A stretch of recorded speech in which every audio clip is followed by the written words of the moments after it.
J'ai repris l'entreprise qui existait depuis les années 80. J'ai repris en 97, donc ça fait 24 ans.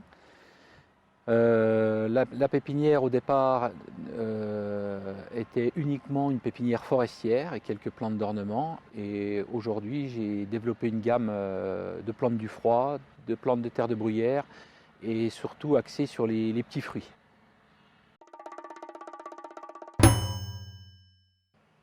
Alors, le pépiniériste, pour moi, c'est vraiment quelqu'un qui produit de la plante de A à Z. Hein, pour la majeure partie de sa production, c'est quelqu'un qui produit, donc qui sème, qui bouture, qui greffe. Voilà, ça c'est un vrai pépiniériste. Et donc nous, on fait cette production de A à Z. On sème pour le forestier et on bouture pour l'ornement, voire aussi du semis pour certaines essences ornementales. Alors, la spécificité, c'est la plante du froid, hein, puisqu'on est à 550 mètres d'altitude, et donc vendre aux gens ce qui va tenir dans leur jardin, pas des plantes qui sont produites dans l'ouest ou dans les pays chauds et qui vont geler dans les jardins des gens. Donc ça, c'est la première spécificité.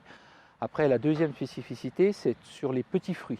On a développé une gamme de myrtilles, de camerises, framboises, groseilles, cassis, toute la gamme petits fruits. Et ça, c'est aujourd'hui, c'est un marché qui est porteur parce que les gens, ils plantent même des haies fruitières, quoi.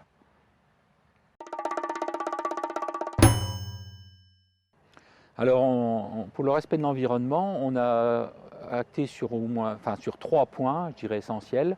C'est la réduction de l'énergie avec un tunnel à double paroi et un puits canadien. La récupération de l'eau des toits et des plateformes pour l'arrosage. Et le troisième point, c'est sur la réduction des phytos. On fait partie d'un groupe défi pour nous aider à mieux gérer les phytos. Et on traite vraiment des petites doses et c'est ultra localisé. Donc on part du principe aussi qu'on travaille dedans. Donc les phytos, on évite d'utiliser vraiment qu'en cas de besoin, quoi.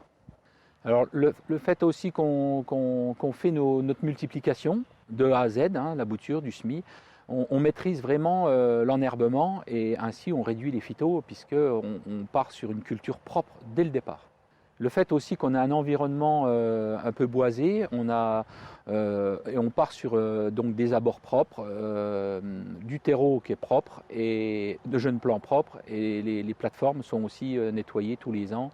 Donc ainsi, on n'a pas besoin d'utiliser du phyto, de l'antigerme sur du conteneur. Alors le quatrième point aussi important pour la réduction des phytos, c'est qu'on est passé en bio sur certaines cultures de petits fruits.